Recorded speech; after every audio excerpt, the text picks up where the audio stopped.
The Idries Shah Foundation podcast. Practical psychology for today. Featuring the works of Idries Shah, narrated by David Ault. Welcome to the Idries Shah Foundation podcast. In this edition of the podcast, we will hear selections from Seeker After Truth by Idries Shah. This audio is made available by the Idries Shah Foundation. Part 5. Anecdotes and Narratives. Relevance. Question. One of the most impressive sights I have seen is a mass of people at the burial place of a saint, with such emotion that I was gripped by it as by a physical force. Now you say that the Sufis forbid such things. How can you deny the importance of an event like that? Answer. Perhaps you have not heard the tale of Mullah Nasruddin, which can be treated as an analogy of your experience and your question. In case you have not, here it is. Nasruddin was driving a friend in his car at a spanking pace. Suddenly, glimpsing a signpost, the friend called out, "Mullah, we're going in the wrong direction. Why don't you ever think of something good? Look, for instance, at the speed we're going at." Emotion and drink. I am being asked to illustrate that the learning process is distinct from its emotionally stimulative content. There is a story of a teacher who spent much of his salary on alcoholic drink. When this became known, students deserted him, saying, "We can hardly understand what he says." A friend, another scholar, suggested that, as he now had so few pupils, he should give up drinking. The drunkard replied, "I work in order to get money for drink. Now you want me to stop drinking so that I can work." This is an ancient parable about both teachers and students who drink, because they use the teaching-learning situation for individual and group stimulation. Like the teacher in the example, learning may become secondary to their prime motivation, excitement. Ghalib and Khalib. Not long ago, I was listening to a radio interview between the North Country representative of a radio station and a Ukrainian immigrant in Britain. The Ukrainian, although he had left his country in 1944, had a strong foreign accent, but I could understand everything he said. But the English northerner's pronunciation was so regional that one could only follow him with difficulty. And yet the Ukrainian, who had lived in the north for many years, clearly understood every word. Classical Persian provides the same sort of contrast, especially when there is any regional ingredient.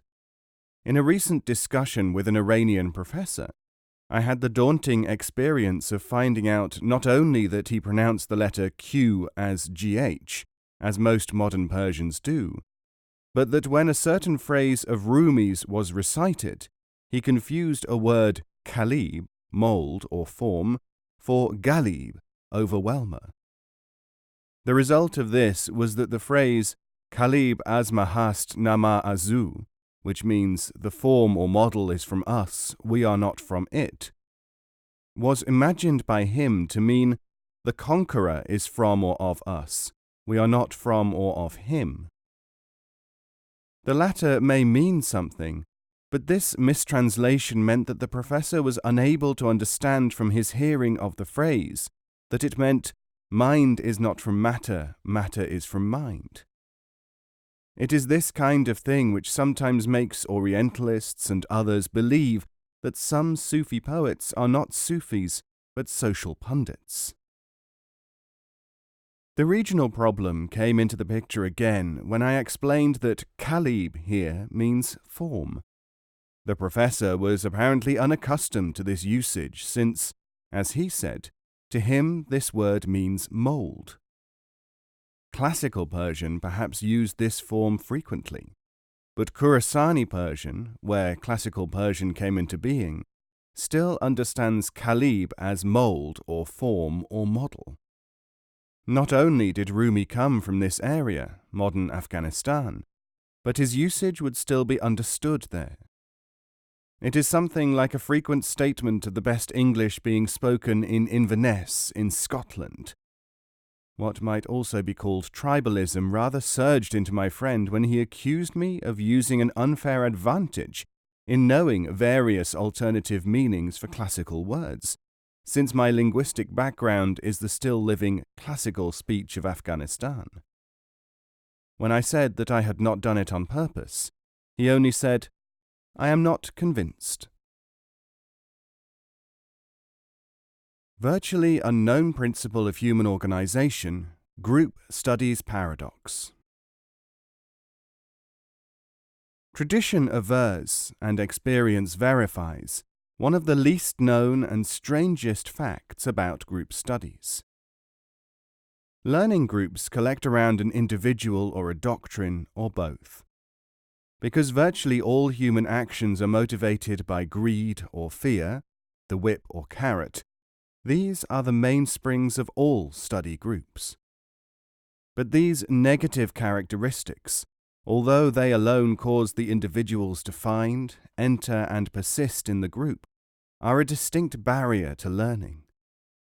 The level of greed and fear, because these emotions disturb the learning and digesting processes, must be reduced to tolerable proportions. It is always hard, and sometimes impossible, to do this without introducing new people who have lower than average levels of these two characteristics. Such people are almost always found in the general population, not mainly interested in the spiritual purpose of the group which their presence can help. The only method of attracting them to the group in order for them to fulfill this function is if they are contacted and interested on an ordinary human, not greed or fear-based footing. This is the paradox. This, too, is a real reason for people who are magnetized into an esoteric or spiritual grouping to establish lines into the general population which are in areas and on subjects free from the bias of the group. The extent to which this can be done will determine the future of the group and the interaction of the committed groupists and the members of the general population. Each provides something which the other lacks. Through their interaction, a healthy community may form. Neither, on its own, will be able to develop into a more advanced organism. If members of the group are unable to accept that their progress depends on those whom they often tend to regard as less than elite, they will become a narrow sociological group with highly attenuated, even lost potential. If the members of the population at large, the other category in the twofold process being discussed, look askance at the group-minded people, their own insularity will increase, and their potential even for maintaining their situation will be impaired. The reason for this is that, as with, say, a chemical process, the influence exercised on each element by their having been brought into contact cannot be abolished by failure to sympathize or to continue in contact. The refusal to accept that there may be merit or even decisive value in others outside their ranks can poison the prospects of those who reject this information. Failure to take sufficiently seriously the inherent value of a spiritual group, which has shed the very factors which brought it together in the first place in favor of the real, deeper, unifying factor beyond, has a similar adverse effect on the outside or uncommitted scoffer. Most groups, since they are too strongly rooted in selfishness and hope and fear, and because they are almost never organized by specialists, fail to reach the stage where the transformation already referred to may take place and produce the group which can now be called a learning organism.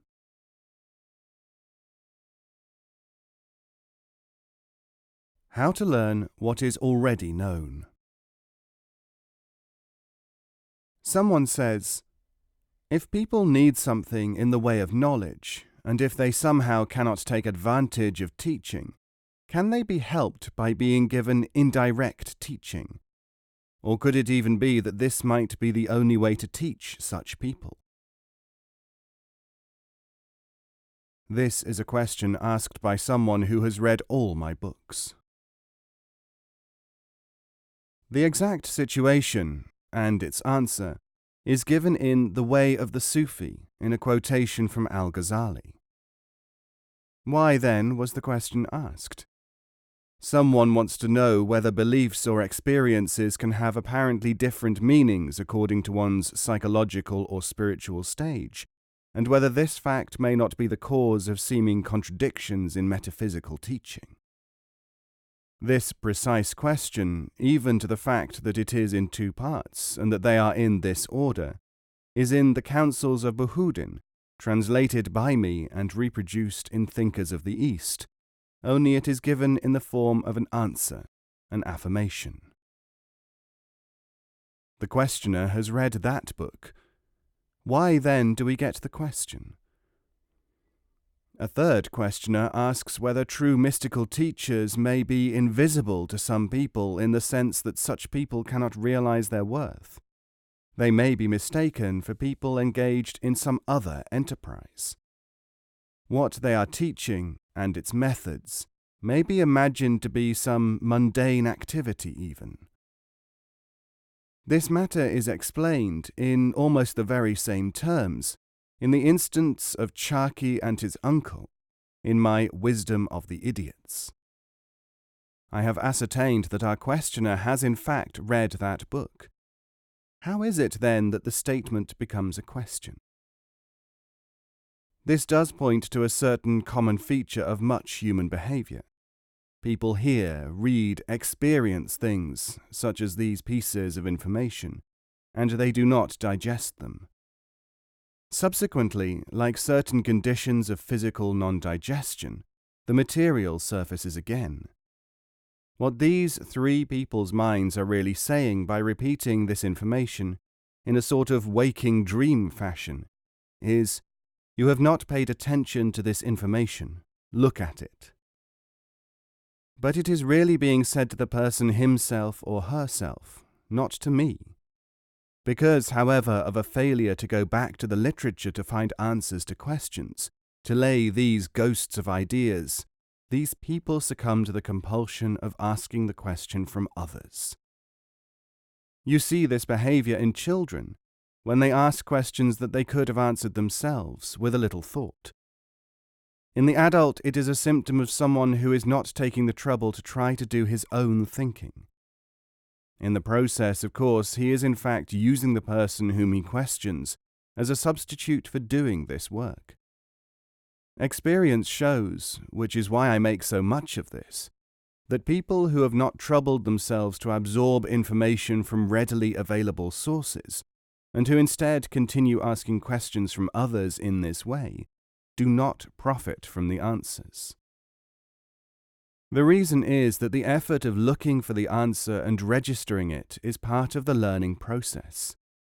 To apply for an answer, to get it too easily, almost always results in this individual again failing to digest the material.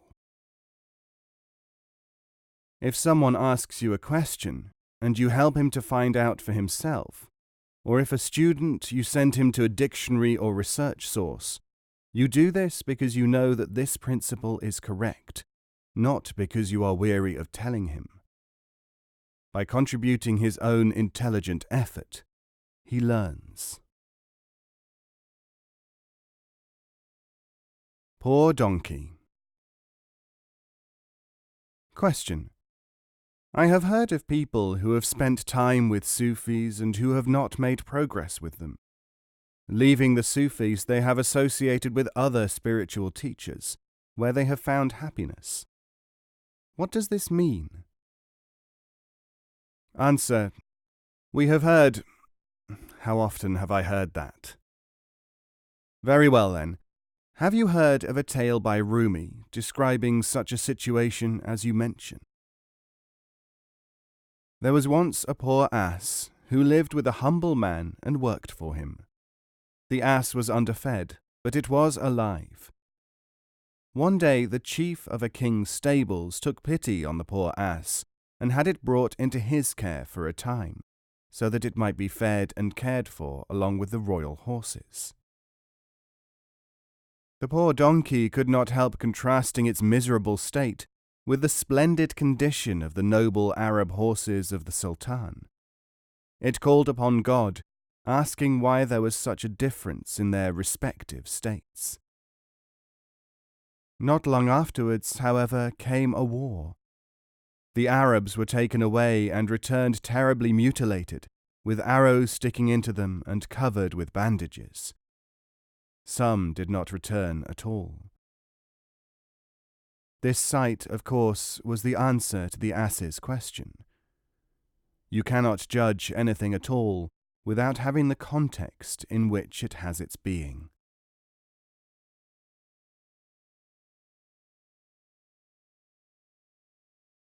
Nail or screw? People continually arrive saying that they have studied this and that, and it has not satisfied them. They have worked under so-and-so, but he proved unsuitable, or died, and they went to something else. They thought of this and tried that, and finally, of course, though I don't know how, with such a record, they can expect anyone to believe it, they have arrived at my door. It is their conviction that all these trials and tribulations, all these problems and false starts, make up a more or less coherent whole. They were all heading towards the same thing. Well, it may be so.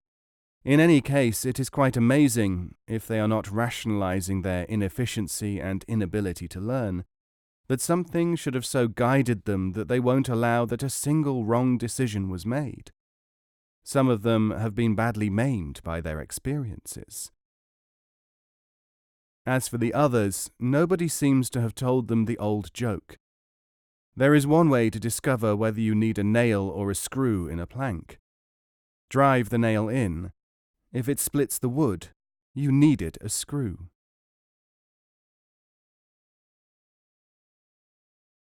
Washerwomen. Two scholars were talking. One said, "You know that Sufi who lives in the next town? My opinion is that he does not visit us because he fears that our superior minds will refute his vanities."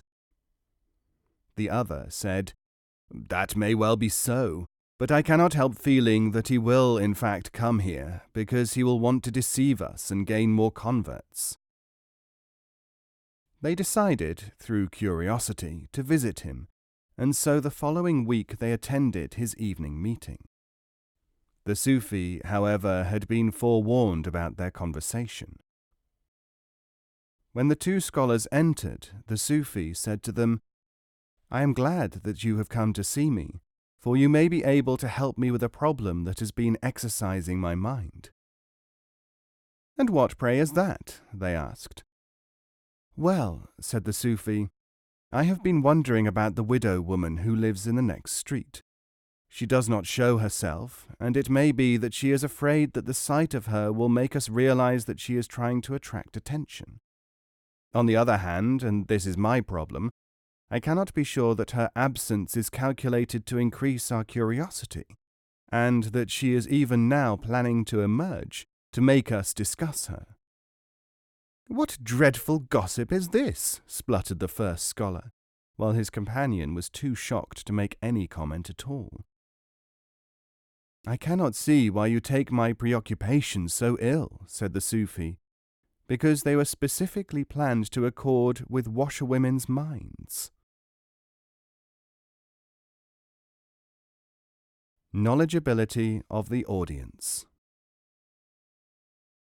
Dishonest or self-deluded preachers, propagandists, and teachers depend for their success upon the comparative ignorance of their audiences.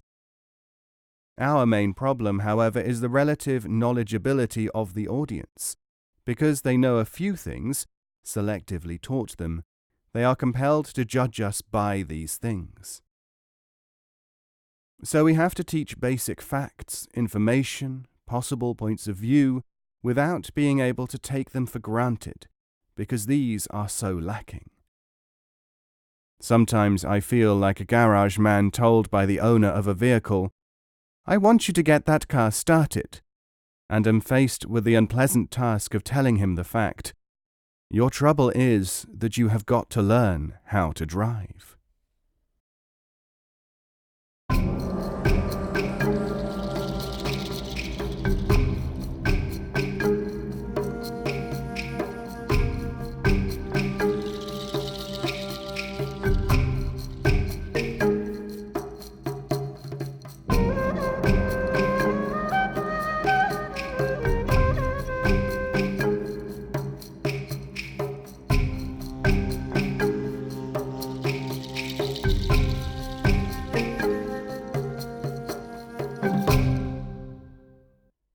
This podcast is copyright 2018, the Idries Shah Foundation.